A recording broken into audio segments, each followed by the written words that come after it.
Assalamualaikum warahmatullahi wabarakatuh. Bismillahirrahmanirrahim. Waalaikumsalam warahmatullahi wabarakatuh. Alhamdulillahirabbil alamin.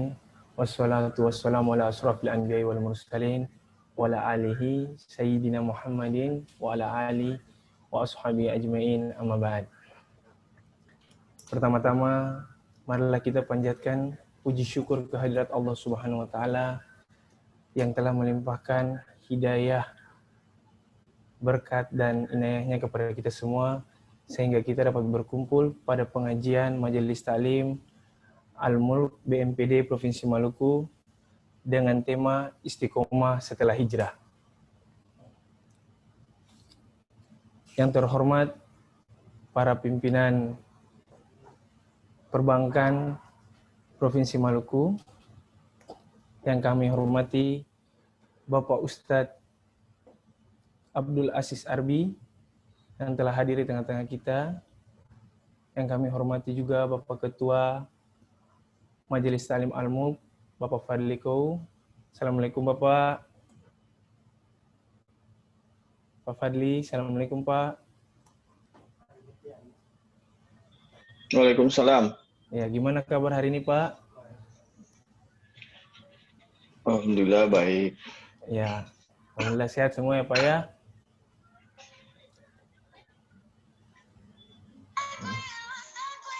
Ya.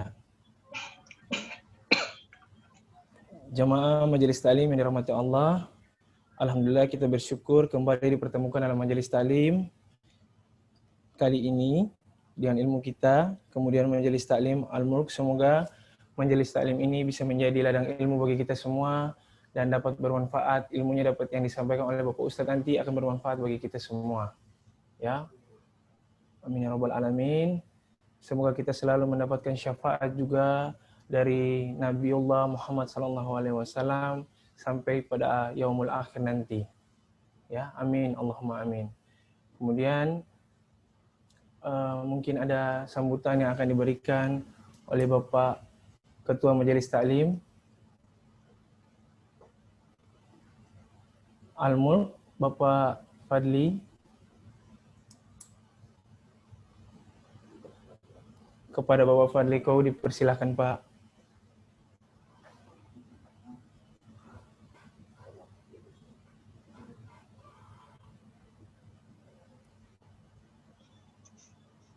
Assalamualaikum warahmatullahi wabarakatuh. Waalaikumsalam warahmatullahi wabarakatuh. Alhamdulillahirabbil alamin. Salatu wassalamu ala asrafil anbiya'i wal mursalin.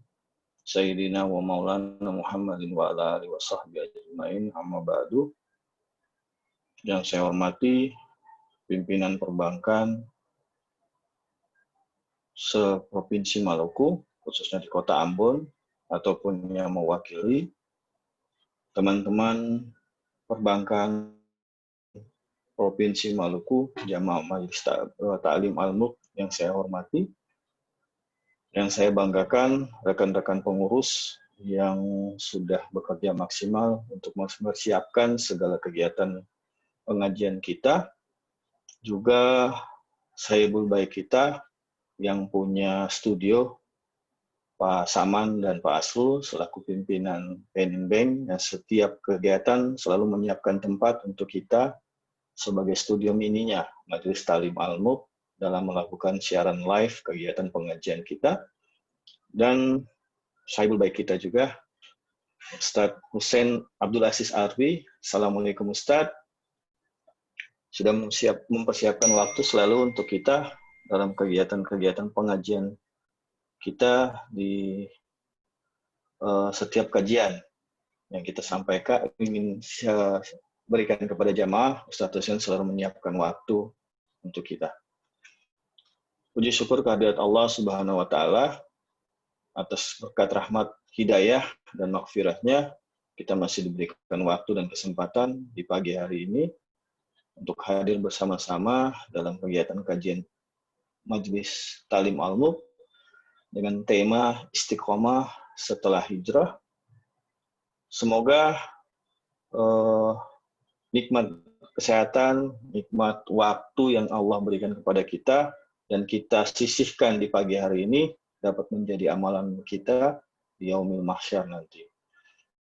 Salawat dan salam kita sampaikan kepada junjungan kita Nabi besar Muhammad SAW, Nabi akhir zaman, Nabi penerang bagi kita semua, Nabi petunjuk bagi kita semua, nur cahaya bagi kita semua dalam menjalankan Islam kita. Semoga segala sesuatu yang telah Dia ajarkan di beberapa puluh ratus tahun yang lalu dapat menjadi ilmu bagi kita hingga saat ini, dapat menjadi tauladan bagi kita dalam menjalani kehidupan kita sebagai seorang muslim yang baik. Bapak Ibu jamaah sekalian yang saya hormati, sekali lagi saya berterima kasih atas waktu yang diberikan dan disisihkan oleh Bapak Ibu semuanya. Insya Allah kami dari pengurus akan selalu memberikan kajian-kajian pengajian kepada Bapak Ibu semuanya. Dan kami juga mohon izin dari Bapak Ibu semuanya untuk waktunya di setiap hari Minggu. Kita mungkin setiap bulannya akan 3 kali mengadakan kegiatan pengajian. Mungkin Bapak Ibu yang punya kegiatan-kegiatan lain, kami mohon maaf jika kegiatan-kegiatan itu nantinya terganggu dengan kegiatan pengajian yang sudah kami jadwalkan. Insya Allah secepatnya jadwal-jadwal pengajian itu akan kami share kepada jamaah sehingga Bapak Ibu sudah mengetahui.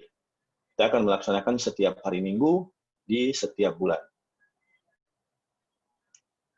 Akan banyak kita hadirkan ustadz-ustadz yang nantinya ustadz-ustadz tersebut mungkin akan memberikan ilmu agama kepada kita, sehingga kita akan semakin lebih baik ke depan sebagai bankir profesional, sebagai karyawan-karyawan perbankan yang luar biasa, walaupun di tengah kesibukan kita, tapi kita tetap bisa menjalankan amalan ibadah kita dengan sebaik-baiknya.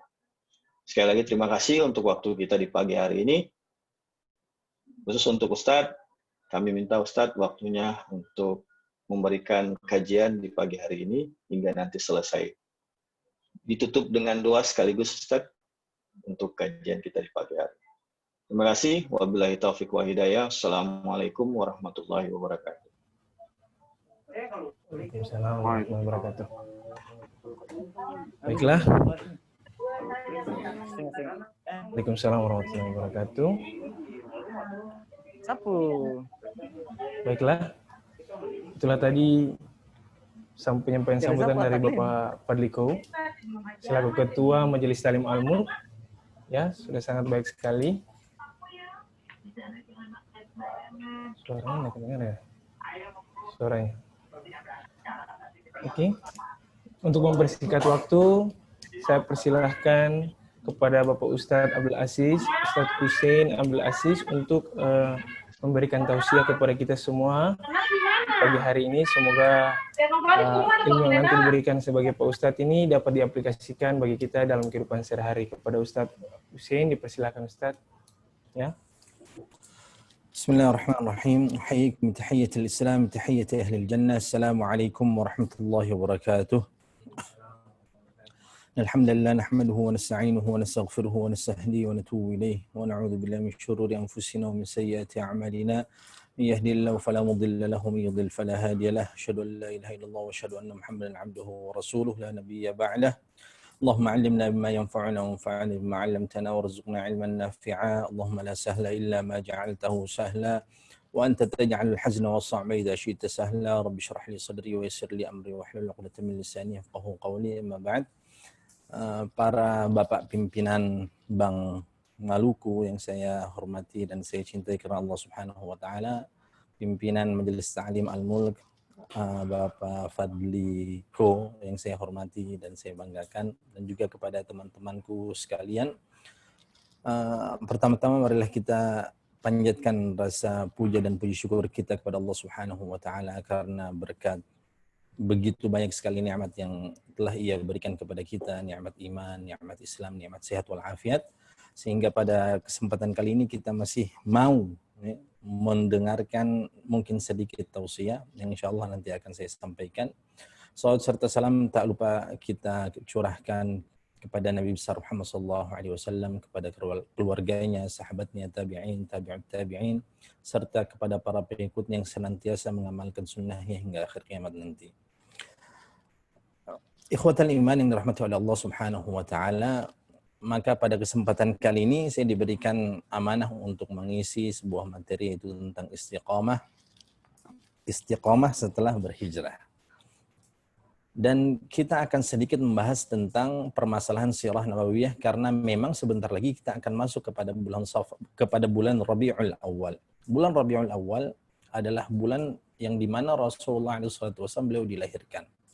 Tapi apakah seluruh ulama itu sepakat bahwasanya bulan Rabiul Awal merupakan bulan maulidnya Nabi? Ternyata kalau seandainya kita membaca kitab-kitab sejarah, kitab-kitab sirah, itu setidaknya ada beberapa pendapat yang mana memang pendapat tersebut itu berbeda antara satu dengan yang lainnya.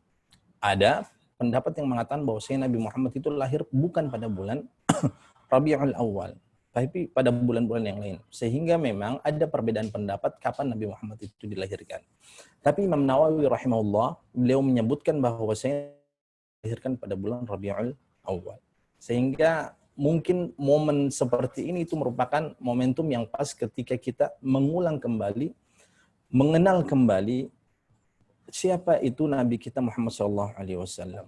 Dan begitu sering kali kita mendengar istilah siapa yang tidak kenal, maka otomatis dia tidak akan cinta kepada Rasulullah SAW. Maka kita akan lanjutkan pembahasan sirah kita. Ketika Rasulullah SAW beliau berhijrah dari kota Mekah menuju kota Madinah, hal yang pertama yang beliau lakukan ketika beliau sampai di kota Madinah, yang pertama beliau lakukan adalah membangun sebuah masjid. Karena memang dari masjid tersebutlah itu merupakan inti atau merupakan pusat peradaban Islam ini bisa tersebar sampai ke seluruh antero dunia. Bayangkan, dari masjid begitu kecil saja, yang tidak terlalu luas, ya, akan tetapi dari masjid tersebutlah seluruh agama Islam itu bisa dapat kita rasakan nikmatnya. Sehingga seharusnya di zaman saat-saat seperti ini, sudah selayaknya dan sudah sepatutnya kita tidak hanya menjadikan masjid itu sebagai tempat untuk melaksanakan ibadah salat saja. Karena kenapa? Rasulullah dulu pernah mengajarkan, pernah mencontohkan kepada para sahabatnya bahwa dari masjid tersebutlah terlahirlah sahabat-sahabat yang begitu istimewa. Abu Bakar radhiyallahu anhu, Umar bin Al-Khattab, Utsman bin Affan, Ali bin Abi Thalib, dan para sahabat-sahabat yang lainnya, itu mereka semuanya terlahir dari dalam sebuah masjid yang sederhana. Yang mana masjid tersebut kondisinya tidak memiliki ubin, tidak ada lantai, yang hanya sederhana sekali betul-betul. Ya, dia hanya alasnya itu merupakan tanah saja begitu, bahkan hampir keseluruhan dari masjid tersebut itu tidak ditutupi oleh atap, hanya beberapa bagian saja. Nah, sehingga ketika beliau SAW membangun sebuah masjid yang kita kenal sebagai Masjid Quba, masjid ini merupakan masjid pertama yang dibangun oleh Rasulullah. Namanya Masjid Quba. Dinamakan Masjid Quba karena memang daerah tersebut adalah daerah Quba. Bukan karena jumlah kubahnya yang begitu banyak sekarang, sama seperti sekarang, tidak.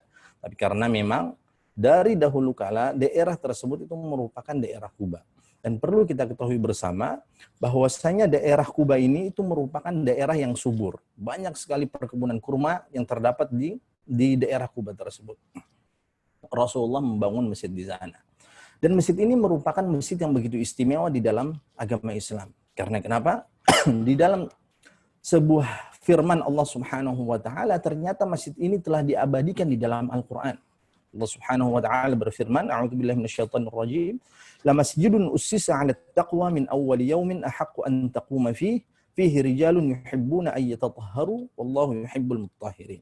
Bahwasanya Masjid Quba ini dibangun atas pondasi ketakwaan dan keimanan kepada Allah Subhanahu wa taala. Min awwali yaumin ahaqqu an taquma fihi, dari awal kali proses pembangunan masjid itu dibangun, didirikan, maka memang pondasinya itu dibangun atas pondasi ketakwaan, bukan pondasi yang lain, bukan atas dasar yang lain masjid ini dibangun. Sehingga dahulu orang-orang munafik ketika menyaksikan begitu banyak sekali para sahabat yang mereka sengaja datang jauh-jauh dari dalam kota Madinah, dari tengah-tengah kota Madinah, mereka bergerak, mereka berjalan pergi ke Masjid Quba untuk melaksanakan sholat sunnah di sana, untuk mendapatkan pahala umrah, karena orang yang melaksanakan sholat di Masjid Quba dengan syarat berwudu dari rumahnya, maka dia akan mendapatkan pahala sama halnya dengan orang yang mengerjakan ibadah umrah tanpa harus jauh-jauh pergi menuju kota Mekah. Ini merupakan sebuah keistimewaan atau sebuah kelebihan yang Allah berikan kepada orang-orang yang berada di kota Madinah. Melihat Masjid Quba ini begitu ramai dikunjungi oleh para sahabat, maka orang-orang munafik, namanya juga orang munafik, mereka panas hatinya. Mereka rasa, ya Allah, ini masa orang Islam bisa bersatu? Masa orang Islam bisa begitu kuat ini? Jangan kita biarkan. Sehingga mereka membuat sebuah masjid tandingan. Mereka membuat masjid tandingan yang disebut atau yang dikenal di dalam sejarah disebut sebagai Masjid Dirar. Masjid Dirar itu dibangun bukan atas fondasi ketakwaan dan keimanan kepada Allah, tidak sama sekali. Tapi tujuan utama dibangunnya masjid tersebut adalah agar umat Islam pada saat itu bisa berpecah belah. Sehingga Rasulullah SAW beliau memerintahkan kepada para sahabatnya untuk menghancurkan, untuk membakar Masjid Dirar tersebut. Akhirnya para sahabat mereka semuanya patuh terhadap perintah Rasulullah SAW. Kalau seandainya pada saat itu Rasulullah membiarkan masjid itu berdiri, Masjid Dirar itu berdiri, maka yang akan terjadi adalah umat Islam satu yang dengan yang lainnya itu akan berpecah dari masjid. Kemudian sebagaimana kita ketahui bahwasanya di dalam kota Madinah itu setidaknya ada dua bangsa yang besar, dua kabilah yang besar, dua suku yang besar, yang mana dua suku ini mereka tidak pernah sama sekali akur. Tidak pernah sama sekali berdamai antara satu dengan yang lainnya. Karena kenapa? Dari dahulu kala, dari nenek moyang mereka, mereka sudah berperang antara satu dengan yang lainnya. Terlebih lagi ketika orang-orang Yahudi datang jauh-jauh berhijrah dari daerah Syam, dari daerah Palestina, dari daerah Mesir, mereka datang menuju ke daerah Madinah dengan tujuan dan harapan agar Nabi akhir zaman itu muncul dari golongan atau kelompok mereka. Tapi Allah Subhanahu wa taala mentakdirkan Nabi akhir zaman itu bukan terlahir, bukan berasal dari golongan mereka. Sehingga mereka akhirnya tidak mau beriman kepada Rasulullah SAW. Dan ini semuanya tertuang di dalam kitab-kitab mereka. Sehingga ketika orang-orang Yahudi sudah menempati dan meninggali kota Madinah pada saat itu, mereka sengaja mempraktekkan sebuah sistem yang begitu fatal, yang begitu bahaya. Mereka sengaja menguasai pasar di dalam kota Madinah. Salah satu fungsi dan tujuannya kenapa mereka menguasai pasar adalah agar mereka bisa mengadu domba antara kaum Aus dengan kaum Khazraj. Akhirnya mereka ciptakan riba. Di antara tiga bangsa, di antara tiga suku Yahudi yang menempati kota Madinah, ada Banu Qainuqa, ada Banu Quraidah, dan ada Banu Nadir. Ada tiga suku Yahudi yang besar. Dan di antara mereka, ada yang berkoalisi kepada kaum Aus, dan ada juga yang berkoalisi dengan orang-orang Khazraj. Sehingga mereka semuanya sengaja menciptakan sebuah sistem di tengah-tengah pasar, di dalam pasar, agar mereka antara Aus dan Khazraj itu mereka senantiasa berperang antara satu dengan yang lain. Sehingga ketika Islam itu datang, Rasulullah SAW itu datang membawa ajaran agama Islam, maka pada saat itu kaum Aus dengan Khazraj yang selama ini tidak pernah berdamai, tidak pernah meninggalkan peperangan, tiba-tiba datang Rasulullah yang akhirnya mampu mendamaikan dua suku yang besar ini. Kenapa orang-orang Yahudi menguasai pasar pada saat itu? Karena mereka membuat sebuah sistem ya, yang mana ketika seorang yang sudah masuk ke dalam sistem tersebut, dia akan sangat susah sekali, akan sangat sulit sekali keluar dari sistem tersebut. Sehingga Rasulullah perintahkan kepada para sahabatnya untuk menguasai pasar. Sehingga ajaran Islam telah memerintahkan kepada kita sebagai seorang muslim untuk menjadi seorang pengusaha yang betul-betul sukses. Sebagaimana yang telah dikerjakan oleh Rasulullah dan juga para sahabatnya. Ketika orang-orang muhajirin pergi meninggalkan harta benda yang mereka miliki dari kota Mekah, mereka datang ke kota Madinah tidak memiliki apa-apa. Maka pada saat itu orang-orang Ansar datang menyambut mereka, memberikan bantuan kepada mereka, ditawarkan seluruh bantuan yang mereka miliki. Apapun yang mereka inginkan, harta kah, rumah kah, uang kah, bahkan istri, mereka sengaja rela berikan kepada orang-orang muhajirin pada saat itu. Tapi Sebagian dari orang-orang muhajirin, mereka tidak mau menerima. Mereka hanya meminta kepada orang-orang Ansar agar ditunjukkan di mana letak pasar. Sehingga ketika ditunjukkan oleh orang-orang Ansar kepada orang-orang muhajirin letak pasar, tempat pasar, sehingga mereka akhirnya dapat menguasai pasar pada saat itu.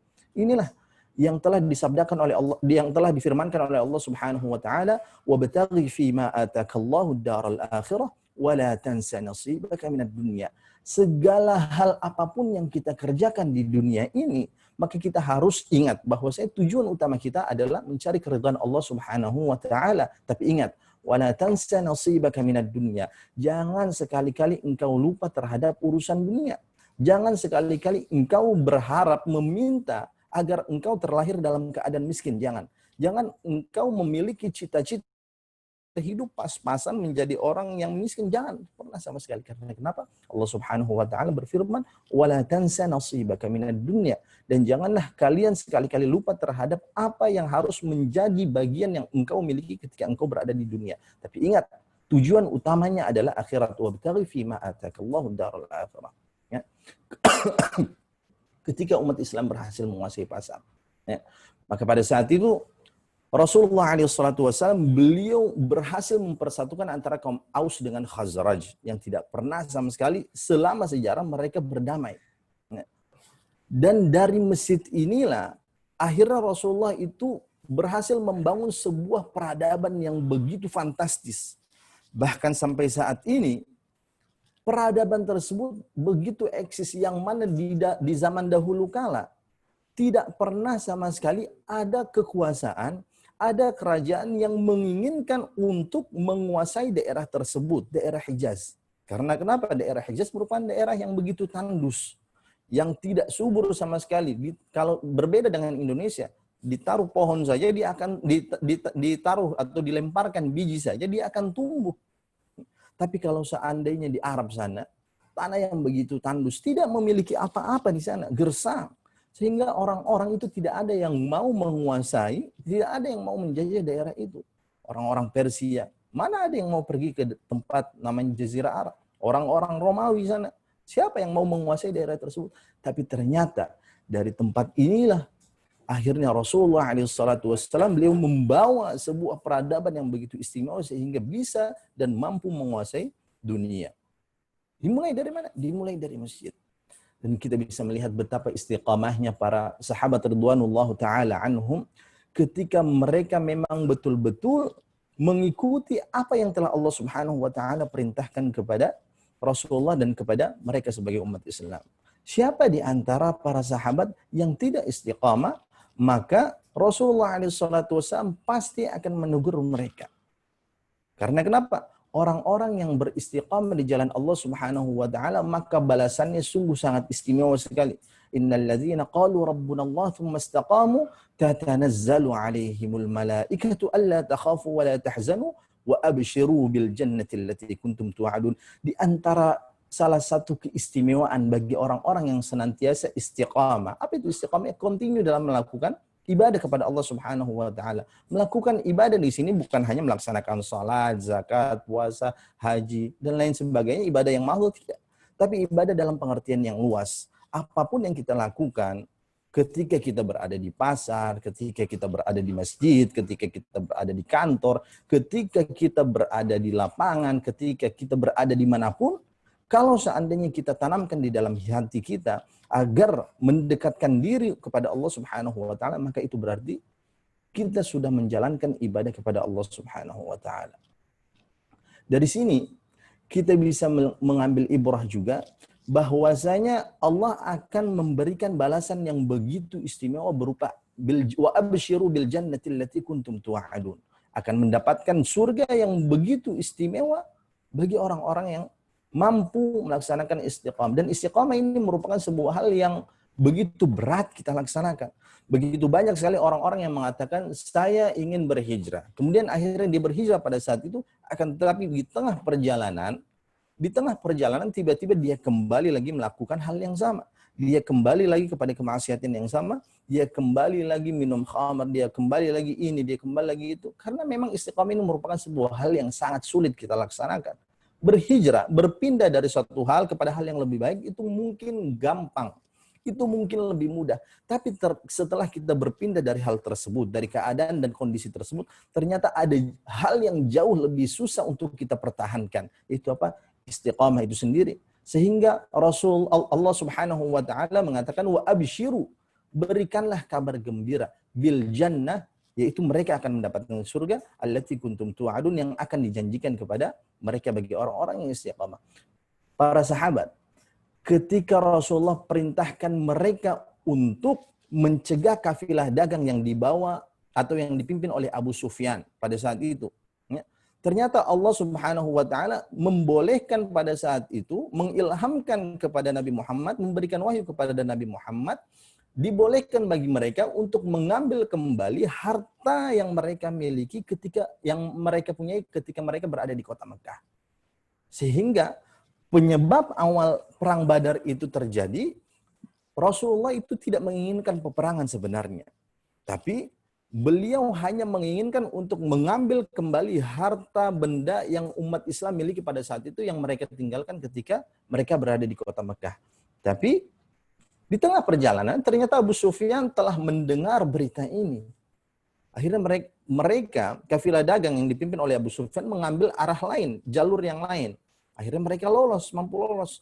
Dan di tengah perjalanan, Abu Sufyan ini memberikan kabar kepada orang musyrikin yang berada di kota Mekah.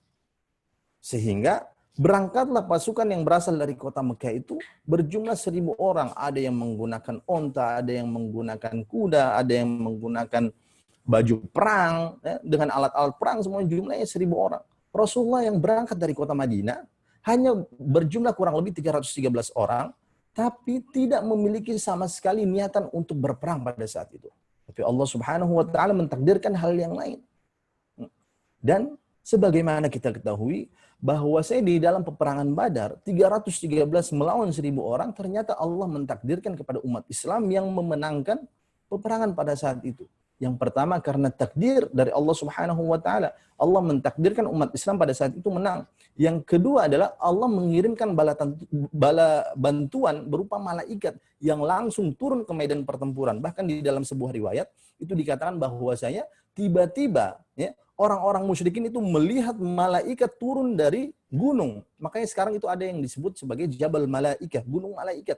Yang mana dahulu malaikat itu turun dari situ, tiba-tiba mereka melihat teman-teman mereka, orang-orang musyrikin, kepalanya langsung putus, ditebas oleh malaikat. Begitu banyak sekali kelebihan-kelebihan yang Allah Subhanahu wa taala, kejadian-kejadian yang Allah Subhanahu wa taala tunjukkan di dalam peperangan Badar itu. Dan faktor selanjutnya adalah tidak akan mungkin, ya, setelah takdir Allah Subhanahu wa taala tentunya tidak akan mungkin umat Islam pada saat itu bisa dan mampu memenangi peperangan. Yang faktor berikutnya adalah kecuali ketika mereka memiliki fisik yang kuat. Karena tidak akan mungkin umat Islam pada saat itu menang kalau seandainya memiliki fisik yang lemah. Perut-perutnya gemuk, misalnya badannya tidak berotot. Kan kalau seandainya kita membaca kembali sejarah, para sahabat ridwanullah ta'ala anhum, mereka itu sangat pandai sekali berperang. Itu otomatis selama hidupnya mereka melakukan latihan-latihan. Sehingga mereka memiliki fisik yang sehat, memiliki fisik yang tangguh. Bahkan di dalam sebuah hadis yang lain, Rasulullah SAW beliau bersabda, Al-mu'minul qawi, seorang mukmin yang kuat, khairun wa ahabbu ilallah, jauh lebih dicintai oleh Allah Subhanahu wa taala minal mu'minid dhaif, daripada seorang mukmin yang lemah. Karena kenapa? Seorang mukmin yang kuat, begitu banyak sekali ibadah-ibadah yang dapat ia lakukan pada saat itu. Entah itu ibadah mahdah ataupun ibadah yang ghairu mahdah. Entah ibadah salat ataupun ibadah fisik sekalipun, dia mampu melakukannya. Tapi bagi orang yang sakit, begitu banyak sekali ibadah-ibadah ataupun kelebihan-kelebihan yang tidak akan bisa ia dapatkan pada saat itu. Perang Badar. Begitu istiqamahnya para sahabat. Bayangkan saja 1:3 atau lebih. Kalau seandainya kita berada di posisi, di keadaan demikian, belum tentu kita memiliki istiqamah. Pada saat itu belum tentu kita mampu bertahan, ya, ikut berperang bersama Rasulullah SAW. Sebagaimana ketika peperangan Uhud itu terjadi. Pada episode pertama, peperangan Uhud ini dimenangkan oleh orang-orang Islam. Yang kedua, Episode yang kedua, ketika umat Islam itu tidak mau istiqamah, tidak mau mendengarkan apa yang telah disampaikan oleh Rasulullah, maka apa yang terjadi? Umat Islam akhirnya dapat dipukul mundur. Karena kenapa? Tidak istiqamah.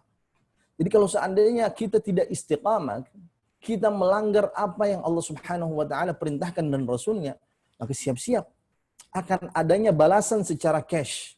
Allah Subhanahu wa taala akan membalas secara langsung bagi orang-orang, bagi sahabat yang pada saat itu tidak istiqamah. Ketika terjadi peperang Uhud, yang terjadi pada tahun ketiga Hijriah, jumlah umat Islam yang berangkat dari kota Madinah pada saat itu, awalnya ada 1.000 orang. Sedangkan orang-orang musyrikin, jumlahnya 3.000 orang berangkat dari kota Mekah. Mereka ingin balas dendam karena pertempuran Badar mereka kalah. Maka berangkatlah 3.000 pasukan. Rasulullah berangkat dengan 1.000 orang. Di tengah perjalanan Rasulullah menuju ke Gunung Uhud, karena mereka membutuhkan istirahat, akhirnya Rasulullah memerintahkan kepada para sahabatnya untuk beristirahat. Di tengah-tengah perjalanan, tiba-tiba muncul salah seorang ketua dedengkotnya orang-orang munafikin yang bernama Abdullah bin Ubay bin Salul. Dia hasut itu orang-orang Islam. Dia hasut para sahabat pada saat itu. Sehingga menyebabkan 300 dari yang awalnya 1.000 orang, mundur 300 yang tidak mau mengikuti perintah Rasulullah. Mereka tergiur dengan apa yang disampaikan oleh Abdullah bin Ubay bin Salul. Sehingga yang maju ke medan pertempuran jumlahnya hanya 700 saja. Dan dari 700 sahabat ini yang merupakan sahabat-sahabat pilihan, Rasulullah memilih 50 pemanah terbaik. Kalau seandainya kita ibaratkan sekarang berarti 50 sniper terbaik yang mana beliau tempatkan di sebuah bukit namanya Jabal Rumat atau Gunung Pemanah. Dan beliau berpesan kepada mereka agar tidak ada sama sekali di antara mereka yang meninggalkan pos ini karena memang tempat tersebut itu merupakan tempat yang paling strategis di antara tempat-tempat yang lainnya. Di antara posisi-posisi yang lainnya, Jabal Rumat atau Bukit Pemanah itu merupakan tempat yang paling strategis.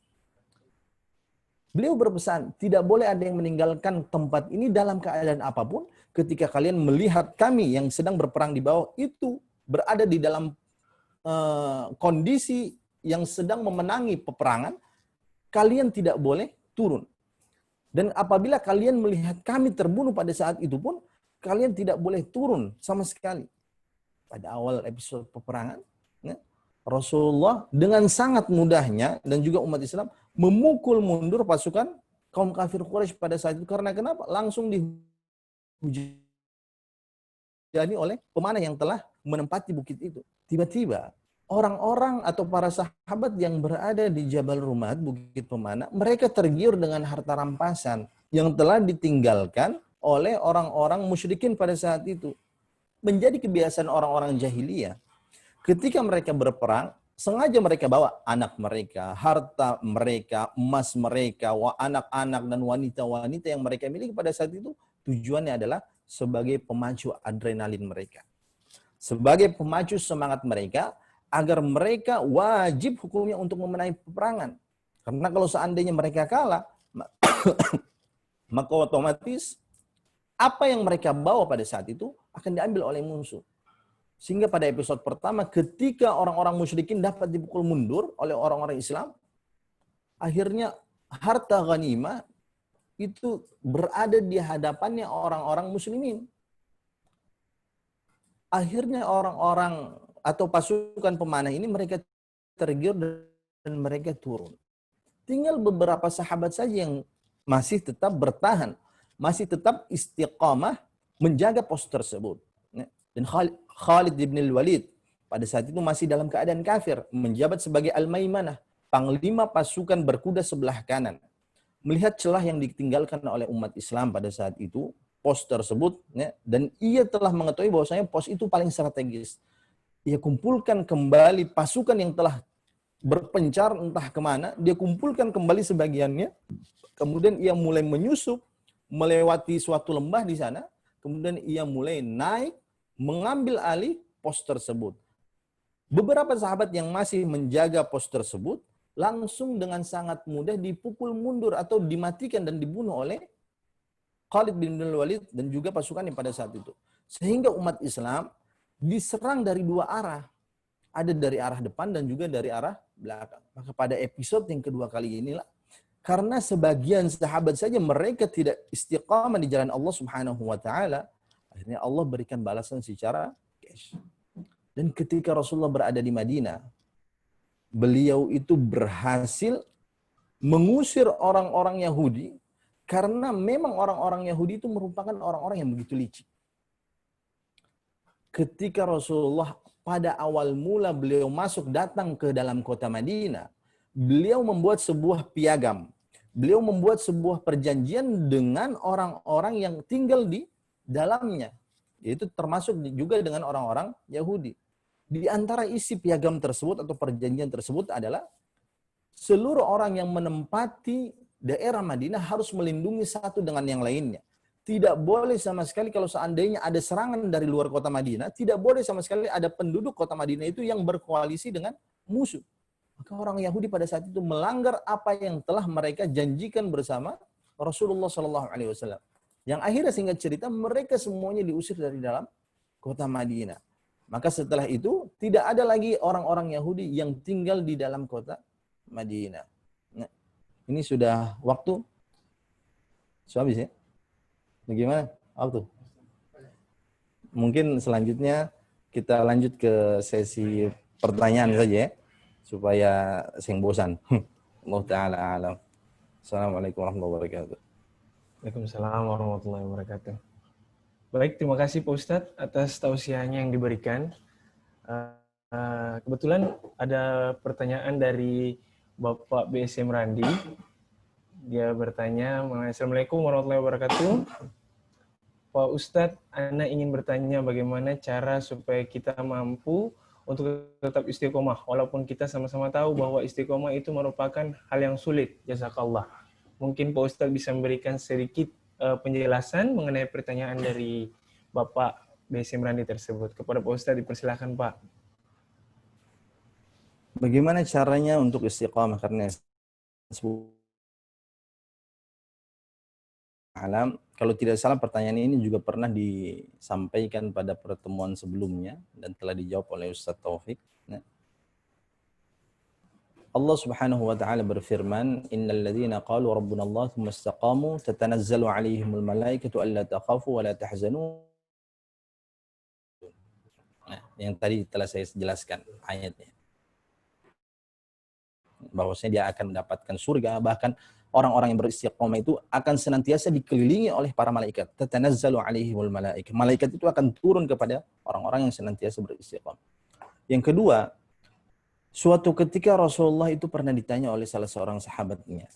Dan ketika ditanya pekerjaan apa yang paling afdal, biasanya Rasulullah akan melihat kondisi dari orang yang nanya ini. Sahabat yang menanyakan hal tersebut, Rasulullah tahu kondisinya bagaimana.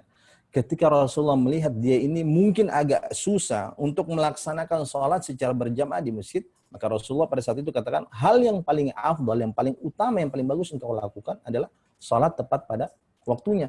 Ada lagi orang-orang yang bakhil pada saat itu menanyakan pekerjaan yang paling dicintai oleh Allah Subhanahu wa taala. Maka Rasulullah jawab adalah, ketika engkau memberikan kesenangan kepada orang lain di dalam keadaan susah, di antaranya adalah memberikan harta yang kau miliki. Maka pada saat itu ada salah seorang sahabat yang bertanya kepada Rasulullah, "Ya Rasulullah, qul li fil Islam qawlan la as'alu anhu ahadan ghairak." Ya Rasulullah, berikanlah kepadaku sebuah perkataan, ya, yang mana ketika engkau mengatakan hal itu, aku tidak akan bertanya lagi kepada siapa-siapa tentang hal ini. Maka Rasulullah mengatakan pada saat itu, "Qul," katakanlah, "amantu billah," saya beriman kepada Allah Subhanahu wa taala, tsumma istaqim, dan beristiqamahlah. Dari sini kita menyadari bahwasanya kunci dari apapun yang kita lakukan di dunia ini adalah qul amantu billah. Yaitu kita harus beriman kepada Allah Subhanahu wa taala. Karena kalau seandainya kita tidak beriman kepada Allah, maka apalah artinya segala kebaikan, segala aktivitas, segala ibadah yang kita kerjakan. Karena kenapa? Ini merupakan syarat wajib, syarat mutlak. agar ibadah kita itu bernilai di sisi Allah Subhanahu wa taala. Agar apa yang kita lakukan itu diterima oleh Allah Subhanahu wa taala, harus beriman kepada Allah. Orang-orang yang mengatakan seluruh agama itu sama, ternyata mereka keliru.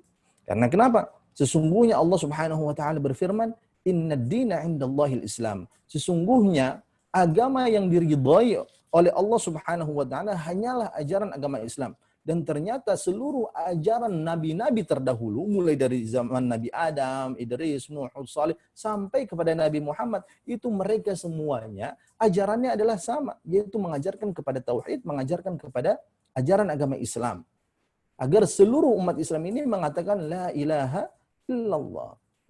Dan di dalam ayat yang lain, Allah Subhanahu wa taala berfirman, "Wa may yabtaghi ghairal islami dinan falan yuqbala minhu wa huwa fil akhirati minal khasirin." Barang siapa yang mengharapkan, yang menjadikan sebuah agama selain agama Islam, dia peluk agama selain agama Islam, ghairil islami dinan falan yuqbala minhu. Allah Subhanahu wa taala tidak akan menerima agama yang ia anut pada saat itu. Wa huwa fil akhirati minal khasirin, dan di akhirat nanti dia akan menjadi orang-orang yang rugi. Harus qul amantu billah. Hal yang kedua adalah istiqamah. Ada sebuah pepatah, ada sebuah kata-kata bijak yang mengatakan al-istiqamah khairun min alfi karamah.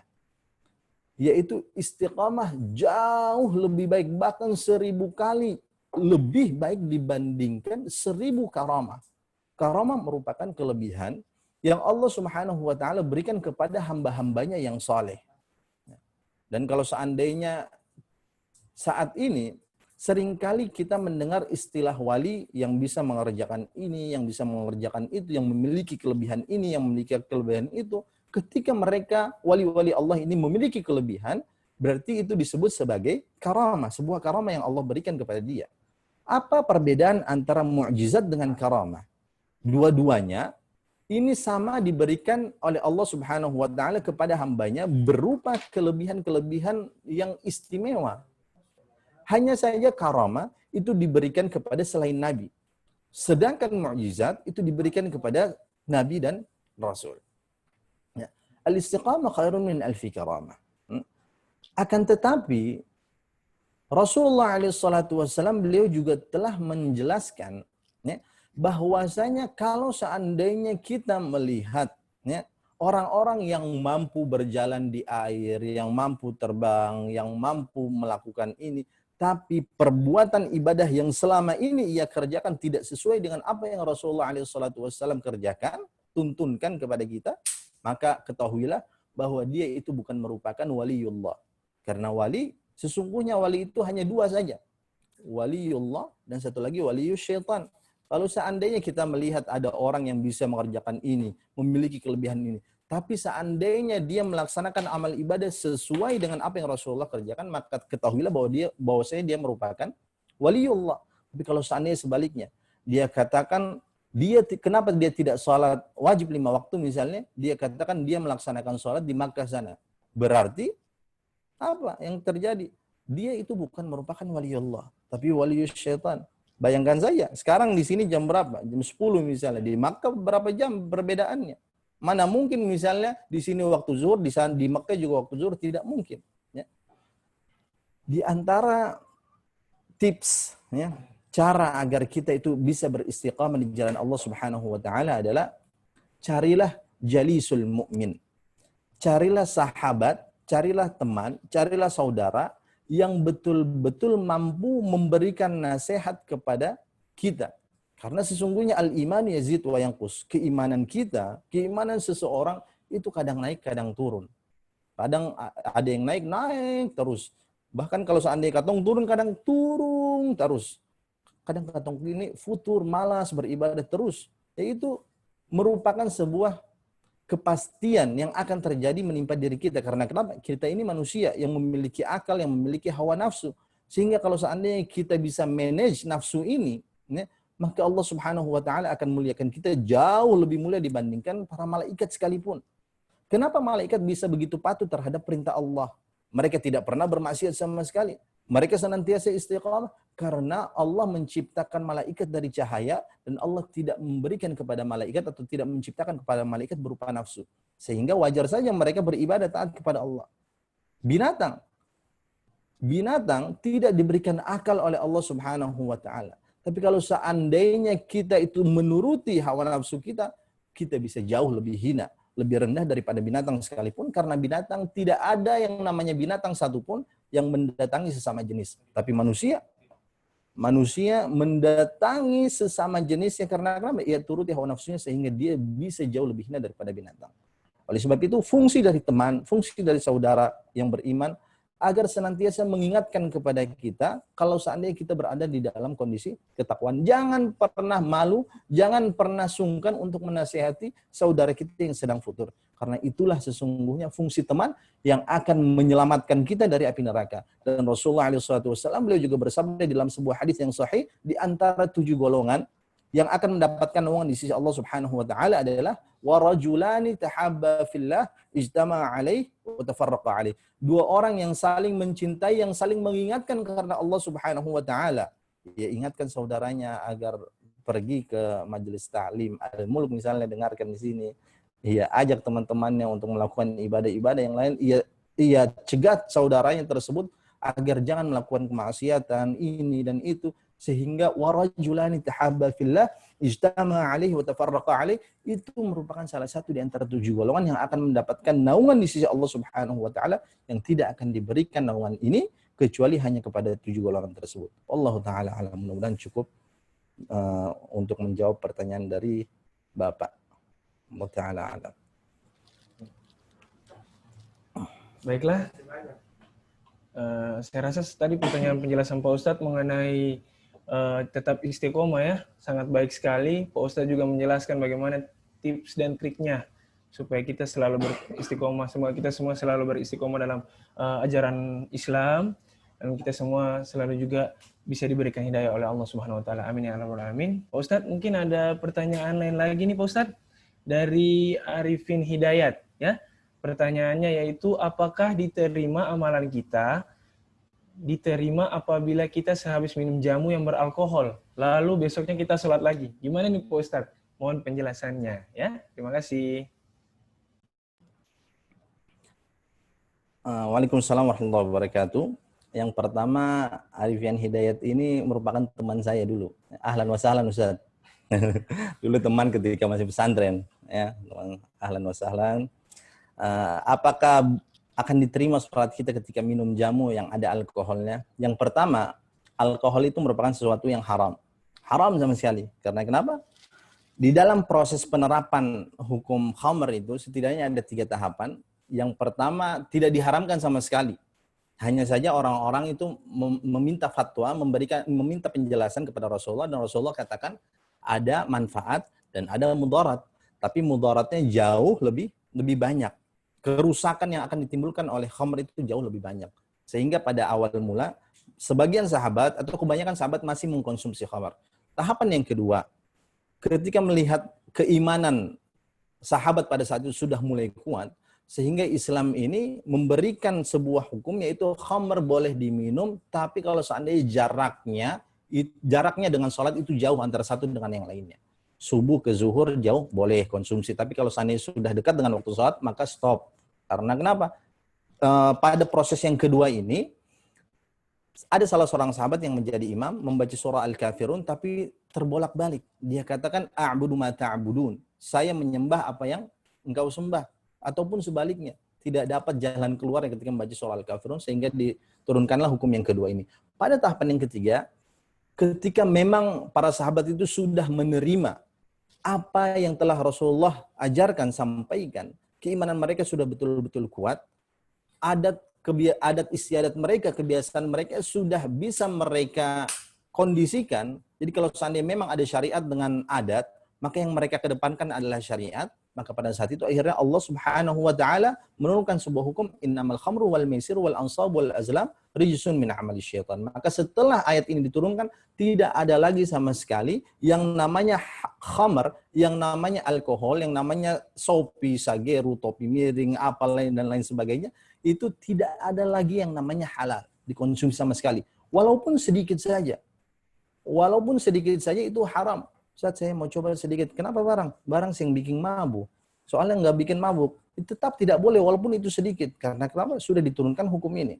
Itu yang pertama. Yang kedua, bolehkah bagi kita untuk menggunakan parfum yang ada alkohol? Nah, di sini ada khilaf, ada perbedaan pandangan di kalangan ulama. Ada yang mengatakan boleh, ada yang mengatakan tidak boleh. Tapi pendapat yang lebih kuat adalah dibolehkan bagi kita menggunakan parfum yang ada alkoholnya. Karena kenapa? Alkohol di sini bukan untuk diminum. Karena fungsinya hanya untuk menguatkan bau parfum tersebut sehingga bisa menempel lebih lama di badan kita. Dan ini yang diambil, fatwa ini yang telah dijelaskan oleh sebagian atau kebanyakan ulama-ulama yang berada di Arab Saudi sana. Sehingga tidak menjadi masalah ketika menggunakan parfum yang ada alkoholnya. Walaupun menggunakan parfum yang tidak ada alkohol itu jauh lebih afdal karena menghindari perbedaan pendapat di kalangan ulama.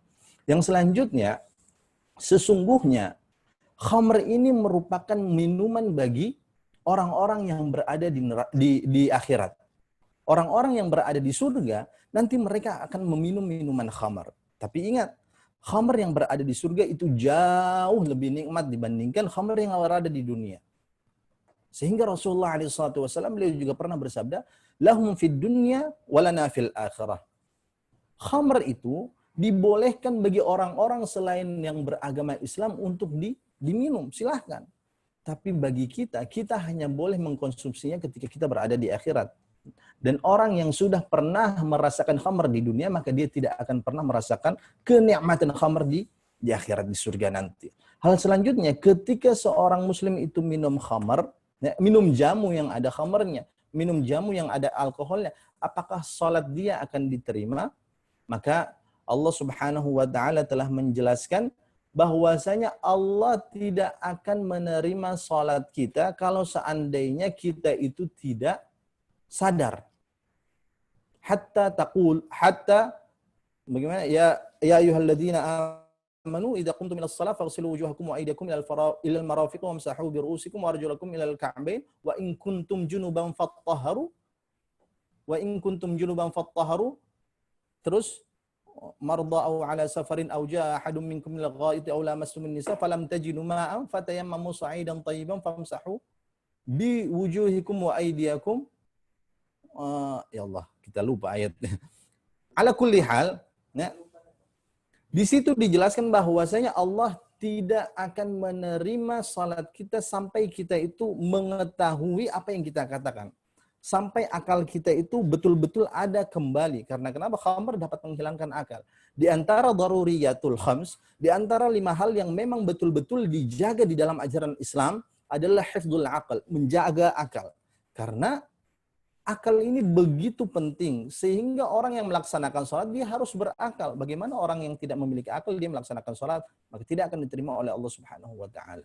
Sehingga kalau seandainya kita telah melakukan hal ini, sebaiknya kita kembali bertakwa kepada Allah Subhanahu wa taala, meminta ampunan kepada beliau. Mudah-mudahan Allah Subhanahu wa taala mengampuni apa yang pernah kita perbuat pada saat itu dan berazam agar tidak pernah mengulangi hal tersebut. Jangan pernah mencampurkan jamu dengan alkohol.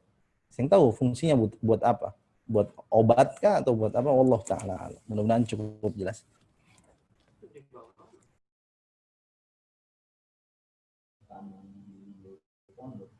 Baiklah.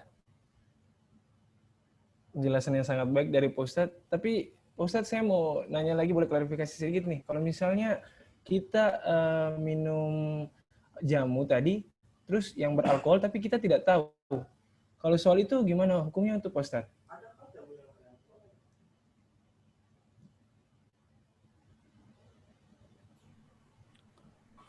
Orang yang tidak tahu di dalam jamu tersebut ada alkohol, nanti dia ketahui setelah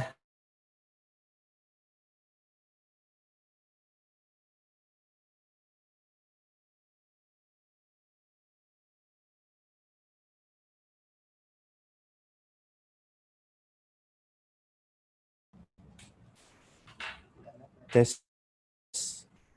Ada suara? Ada. Tes. Alhamdulillah. Orang yang minum jamu, dia tidak sadar di dalam jamu tersebut ada alkohol. Nanti setelah dia minum, ternyata baru sadar komposisinya misalnya ada alkohol. Kira-kira berdosa atau tidak? Ya. Mungkin seluruh dari kita telah mengetahui apa hukumnya bagi orang yang melaksanakan sebuah dosa dan dia tidak paham. Dia tidak tahu atau bahkan dia itu lupa bahwasanya dia pernah melakukan dosa itu. Dia tidak tahu atau dia lupa. Dia nanti taunya, sadarnya setelah kejadian itu terjadi. Apakah dia berdosa? Tentu jawabannya dia tidak berdosa. Karena kenapa? Rufi'a an ummati al-khata' wan nisyan wa mastukrihu alaih. Ada 3 hal yang diampuni oleh Allah Subhanahu wa taala ketika kita mengerjakan dosa. Rufi'a an ummati, diangkat dariku, dari umat-umatku dosa-dosa apabila dikerjakan, ya. Kalau seandainya dikerjakan 3 hal ini, dia tidak akan mendapatkan dosa sama sekali. Al-khata', yang pertama, dia berbuat salah, tapi salahnya di sini tidak secara sengaja. Tidak secara sengaja, misalnya dia minum khamr tidak sengaja, maka pada saat itu dia tidak dosa. Al-khata' wan nisyan, yang kedua adalah karena lupa. Dan yang ketiga, wa mastukrihu alaih, dia dipaksa harus minum khamr kalau tidak, maka engkau akan saya bunuh misalnya. Maka dari hadis ini kita bisa menyimpulkan bahwasanya orang yang tidak tahu, orang yang tidak paham, maka tidak akan diminta pertanggungjawabannya oleh Allah Subhanahu wa taala. Dan kalau seandainya hal itu sudah terjadi, maka yang saya sarankan agar kita kembali bertakwa kepada Allah Subhanahu wa taala dan meminta ampunan. Jangan karena rasa enak, ya Allah, sadam Ustaz, nanti besok lagi juga. Allah taala alam.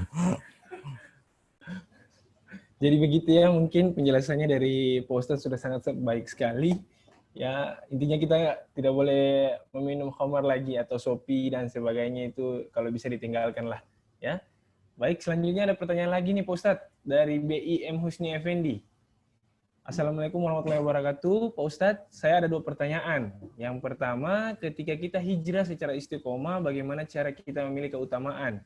Ya, kemudian yang kedua, pilihan yaitu ada dari 2 pilihan, yaitu meningkatkan amal ibadah atau menghindari kemaksiatan. Mungkin jawab satu dulu kali ya Ustadz ya.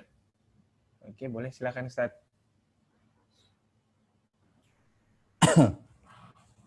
Bagaimana cara memilih keutamaan yang pertama? Bagaimana pertanyaannya? Pertanyaannya Di chat ya. Maaf. Iya. Pertanyaannya itu Ustadz, Hilang. ketika kita hijrah secara istiqomah, bagaimana cara kita memilih keutamaan dari 2 pilihan, yaitu meningkatkan amal ibadah kita atau menghindari kemaksiatan. Seperti itu sih Pak Ustadz. Harus kita dahulukan ketika kita mencoba untuk istiqamah di jalan Allah, karena kita telah berhijrah, berpindah dari suatu keadaan kepada keadaan yang lebih baik, berpindah dari yang tadinya buruk kepada suatu kondisi, suatu keadaan yang lebih mendekatkan diri kita kepada Allah Subhanahu wa taala. Apakah meninggalkan kemaksiatan terlebih dahulu atau menjalankan dan meningkatkan sebuah ibadah? Di sini di dalam kaidah fiqhiyah dijelaskan darul mafasid aula min jalbil masalih, bahwasanya ketika kita mencoba untuk menghilangkan, mencoba untuk mendorong, ya, menolak sebuah kerusakan, itu jauh harus lebih diutamakan dibandingkan ketika kita mengambil sebuah kemaslahatan atau sebuah kebaikan. Karena kenapa? Sesungguhnya di balik ibrah, hikmah di balik kenapa kita meninggalkan kemaksiatan tersebut, itu ada sebuah hal yang jauh pahalanya lebih besar. Karena kenapa? Begitu banyak sekali keutamaan atau pahala yang bisa kita dapatkan ketika kita menolak sebuah kemaksiatan, meninggalkan sebuah kemaksiatan, sehingga dengan hal ini kita lakukan, kita menyebabkan kita bisa melakukan ibadah-ibadah yang lainnya. Ketika kita berhadapan kepada sebuah kondisi misalnya, dua-duanya jelek, dua-duanya buruk, maka kita harus memilih akhafud dararain. Mana pilihan yang mana mudaratnya, kerusakannya yang akan ditimbulkan ketika kita mengerjakan hal tersebut itu jauh lebih ringan, jauh lebih sedikit dibandingkan yang lainnya. Itu kalau seandainya dua-duanya sama-sama mafsadah, sama-sama darar, sama-sama akan berbuat kerusakan, maka kita harus pandai-pandai memilih, ya, mana yang kira-kira kerusakan yang akan ditimbulkan itu jauh lebih sedikit dibandingkan yang lainnya. Kalau seandainya yang satu kerusakan, yang satu kebaikan, dan kita tidak akan pernah mungkin bisa terhindar dari 2 keadaan ini, misalnya kondisinya, mana yang harus kita dahulukan? Itu kita harus mendahulukan untuk mencegah atau meninggalkan perbuatan kemaksiatan ini. Karena kenapa? Karena hikmah dibalik kita meninggalkan kemaksiatan ini, maka kita akan mendapatkan kebaikan-kebaikan yang yang lain. Wallahu taala a'lam. Mudah-mudahan cukup jelas. Jawabannya singkat saja. Wah, bagus sekali ya Pak Ustadz. Nah, terus yang kedua ini Pak Ustadz, pertanyaannya agak cukup menarik. Dalam konteks hijrah secara kafah, bagaimana cara kita menyikapi adanya perbedaan pendapat tentang riba dalam praktik perbankan? Mohon pencerahannya Ustadz. Terima kasih. Riba dalam perbankan. Allah Subhanahu wa taala telah menjelaskan wa ahallallahu al-bai'a wa harrama riba. Sesungguhnya Allah Subhanahu wa taala telah menghalalkan bagi kita untuk melakukan aktivitas jual beli. Dan Allah telah mengharamkan segala praktek riba, apapun itu, apapun bentuknya. Ya. Kalau seandainya kita perhatikan di dalam surah Al-Baqarah, hampir di penghujung surah Al-Baqarah, bukan di halaman terakhir ya, tapi lembaran 2 halaman sebelum halaman terakhir. Ya. Yang pertama sebelah kanan menjelaskan tentang riba, itu hampir full seluruhnya menjelaskan tentang riba. Samping kirinya menjelaskan tentang dain, tentang hutang piutang. Karena kenapa? Sesungguhnya banyak sekali aktivitas riba yang ada kaitannya dengan hutang piutang. Ini merupakan sebuah munasabah, keterkaitan, kolerasi antara satu dengan yang lainnya. Yang berikutnya, kalau seandainya kita berada pada kondisi ini dan kita mampu untuk berhijrah, maka lakukanlah.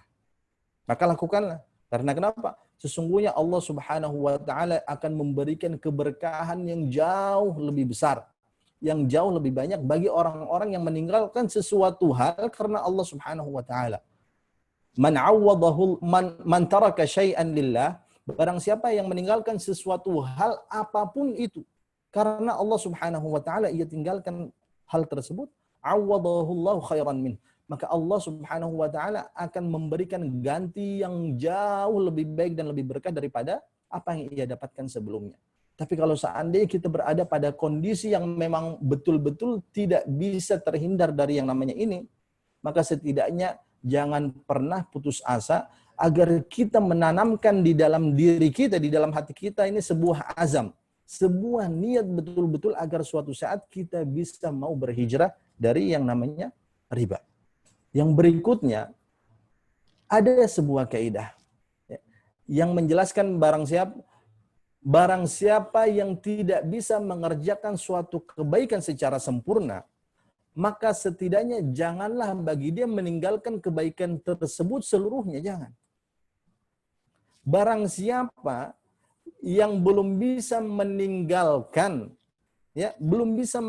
sebuah kemaksiatan secara kafah, secara seluruhnya, maka setidaknya jangan ia kerjakan seluruh keburukan yang ada pada saat itu.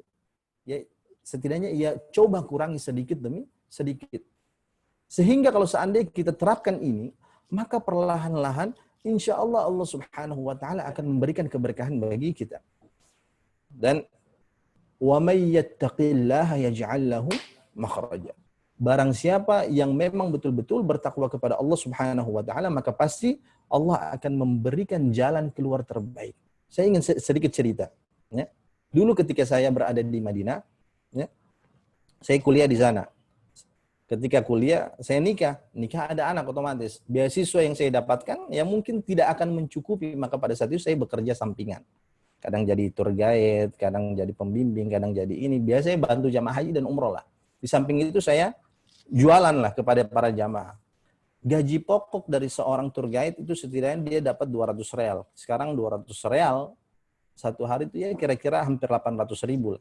Itu pokoknya, belum tips-tipsnya samping kanan.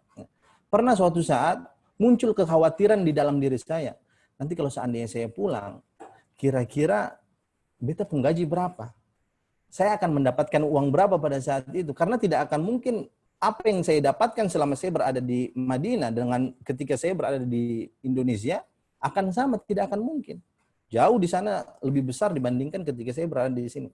Tapi saya teringat ada salah seorang ustaz yang mengatakan ketika kita menjadikan sesuatu itu memang betul-betul karena Allah Subhanahu wa taala, pasti Allah akan memberikan jalan keluar. Wa may yattaqillaha yaj'al lahu makhraja. Kemudian beliau mengatakan, zat yang memberikan rezeki kepadamu ketika engkau berada di Madinah itu sama dengan zat yang memberikan rezeki kepada orang-orang yang berada di Maluku sini. Zat yang memberikan rezeki kepada orang-orang yang berada di Amerika, Eropa, di Arab Timur Tengah sana, sama dengan sang pemberi rezeki Ar-Razik ketika kepada orang-orang yang berada di Indonesia. Sehingga maka jangan pernah merasa takut, jangan pernah merasa khawatir dengan rezeki yang akan engkau miliki. Karena kenapa? Rezeki kita sudah ditentukan oleh Allah Subhanahu wa taala. Dan Allah menjanjikan bagi orang-orang yang memang betul-betul bertakwa, wa may yattaqillaha yaj'al lahu makhraja wa yarzuqhu min haitsu la yahtasib. Maka Allah akan memberikan rezeki kepada kita dari jalan yang tidak akan pernah terduga oleh kita. Dan alhamdulillah sampai saat ini saya masih hidup. Saya masih bisa tersenyum, saya masih bisa memberikan sedikit ilmu yang saya miliki kepada para bapak-bapak dan ibu-ibu jamaah Majelis Ta'lim Al-Mulk. Wallahu taala alam. Alhamdulillah, subhanallah ya. Jadi rezeki itu selalu datang dari arah yang tak kita duga-duga. Yang penting kita selalu bertakwa kepada Allah Subhanahu wa taala. Kemudian ada pertanyaan satu lagi nih Pak Ustadz. Dari ini pertanyaan terakhir ya, karena mungkin penghujung acara kita.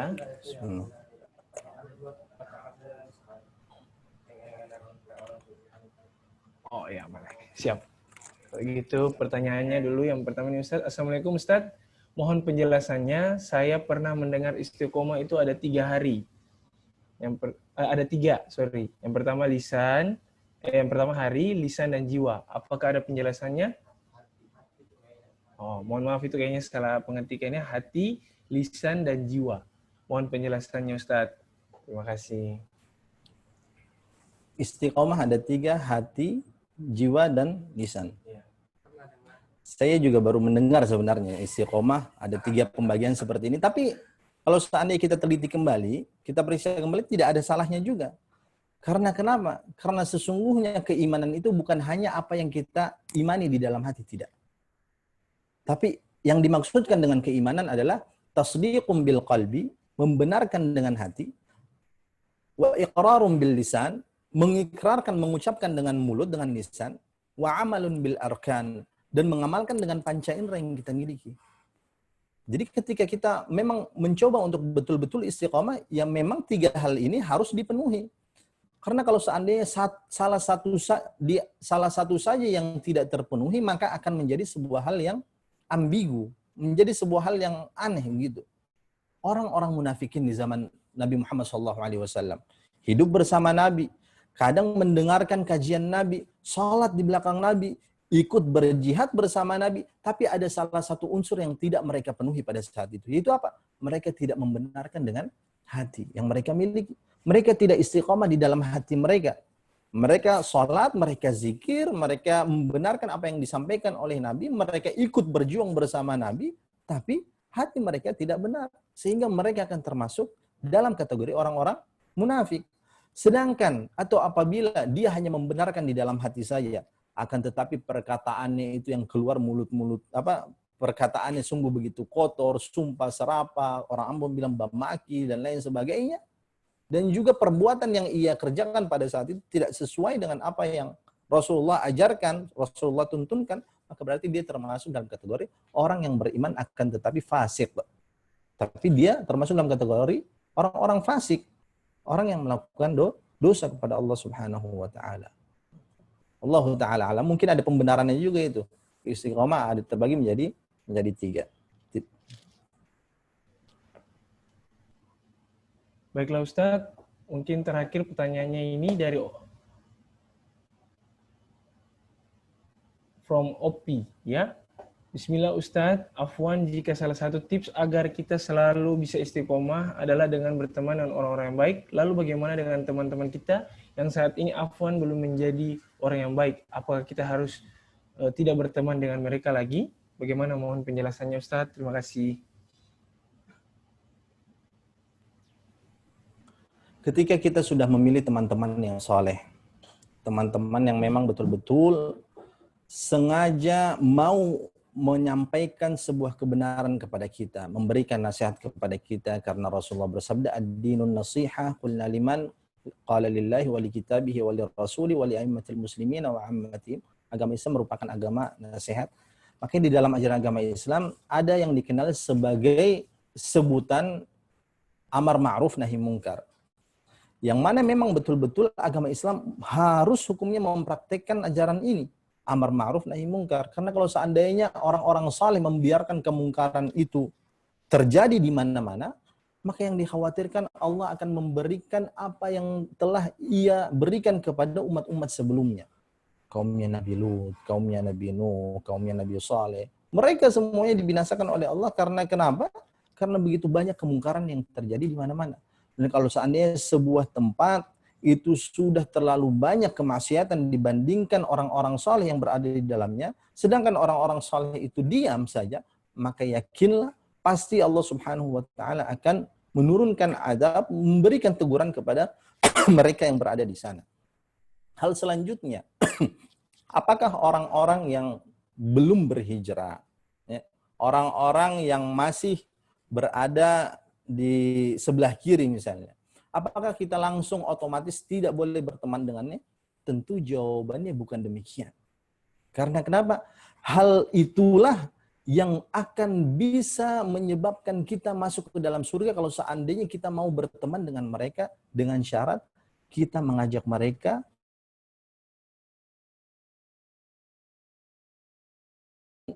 lahan dakwah kita. Karena kenapa? Di dalam sebuah hadis juga Rasulullah SAW beliau bersabda, kalau seandainya ada salah seorang ya, yang tadinya bukan beragama Islam masuk ke dalam ajaran agama Islam melalui tangan kita, melalui perantara kita, tentunya setelah takdir dari Allah Subhanahu wa taala, maka itu jauh lebih baik, khairun min humurin na'am.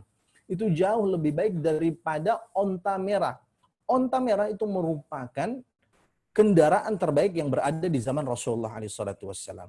Kalau seandainya sekarang di zaman ini kendaraan terbaik adalah BMW, adalah Mercy, adalah Chrysler, adalah GMC, adalah Yukon, dan lain sebagainya. Hafal, karena dulu banyak di sana. Pernah lihat. Itu jauh lebih baik ketika kita kita mendakwahi saudara kita, kemudian mereka mendapatkan hidayah melalui tangan kita. Itu jauh lebih baik dicintai oleh Allah Subhanahu wa taala. Allah Ta'ala alam. Jadi jangan pernah sama sekali kita tinggalkan teman-teman tersebut. Oleh tangan kita lah, setidaknya kita harus menjadi seorang yang mengajak mereka kepada jalan kebenaran. Jangan pernah sama sekali tinggalkan teman-teman tersebut. Makanya begitu banyak sekali orang-orang yang berhijrah, yang baru berhijrah, baru melaksanakan sholat, tiba-tiba mereka meninggal dunia di dalam keadaan sujud. Padahal sebelumnya dia pemabuk, dia biasa minum khamr, dia biasa judi, tiba-tiba taubat melalui perantara kita. Di dalam sholatnya mereka meninggal husnul khatimah dalam keadaan sujud melalui perantara kita misalnya. Tentunya atas izin Allah Subhanahu wa taala. Maka itu jauh lebih dicintai oleh Allah dibandingkan ketika kita memiliki harta yang begitu dahsyat, harta yang begitu banyak melimpah dan begitu mewah, sampai disebutkan kendaraan terbaik pada saat itu jauh lebih dicintai oleh orang-orang atau ketika kita mampu melalui tangan kita memberikan hidayah kepada orang tersebut mendapatkan hidayah melalui perantara kita, itu jauh lebih dicintai oleh Allah Subhanahu wa taala. Wallahu taala alam.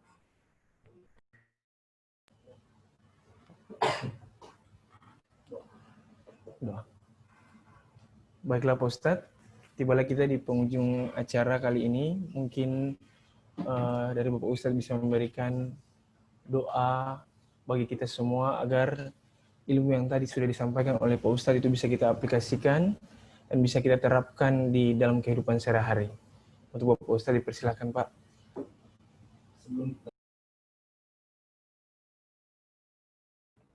Sebelum kita berdoa, marilah kita beristighfar sebanyak 3 kali. Astaghfirullahalazim, astaghfirullahalazim, astaghfirullahalazim. Bismillahirrahmanirrahim. Alhamdulillahirabbil alamin. Allahumma shalli wa sallim ala sayyidina Muhammad wa ala ali sayyidina Muhammad. اللهم إنا نسألك بأننا نشهد أنك أنت الله لا إله إلا أنت الأحد الصمد الذي لم يلد ولم يولد ولم يكن له كفوا أحد. اللهم إنك تعلم أسماءنا وترى مكاننا وتعلم نياتنا وحاجاتنا ومقاصدنا تقبل ما نتمناه ولا تخيب رجاءنا يا كريم. اللهم يا غني يا حميد يا مبدئ يا معيد يا رحيم يا ودود، أغننا بحلالك عن حرامك وبطاعتك عن معصيتك وبفضلك عمن سواك. اللهم يا فارج الهم يا كاشف الغم يا من لعبده يغفر ويرحم، يا دافع البلاء يا الله، يا دافع البلاء يا رحمن، يا دافع البلاء يا رحيم. اللهم هذا الدعاء ومنك الإجابة وهذا الجهد وعليك التكلان، ولا حول ولا قوة إلا بالله العلي العظيم. اللهم لا تدع لنا في مقامنا هذا ذنبا إلا غفرته، ولا عيبا إلا سترته، ولا هما إلا فرجته، ولا مريضا إلا شفيته، ولا ضالا إلا هديته، ولا عسيرا إلا يسرته، ولا حاجة من حوائج الدنيا والآخرة هي لك رضا ولها فيها صلاحا إلا قضيتها ويسرتها، ويسر جميع أمورنا واختم بالصالحات أعمالنا. اللهم أحينا مسلمين وتوفنا مسلمين غير خزايا ولا مفتونين برحمتك يا أرحم الراحمين. ربنا هب لنا من أزواجنا وذرياتنا قرة أعين واجعلنا للمتقين إماما. ربنا اغفر لنا ولوالدينا وارحمهم كما ربونا صغارا. ربنا آتنا في الدنيا حسنة وفي الآخرة حسنة وقنا عذاب النار. صلى الله على سيدنا محمد النبي الأمي وعلى آله وصحبه وسلم. الحمد لله رب العالمين. الفاتحة.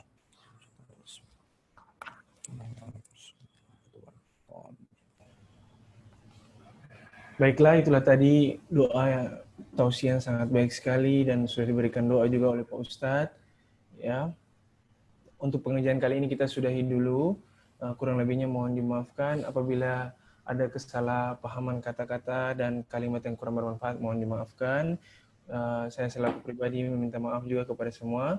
Kemudian kurang lebihnya saya mohon maaf. Wabillahi taufiq wal hidayah. Wassalamualaikum warahmatullahi wabarakatuh. Terima kasih. Waalaikumsalam warahmatullahi wabarakatuh. Ya, Ustaz, terima kasih Ustaz. Yang di studio semua terima kasih.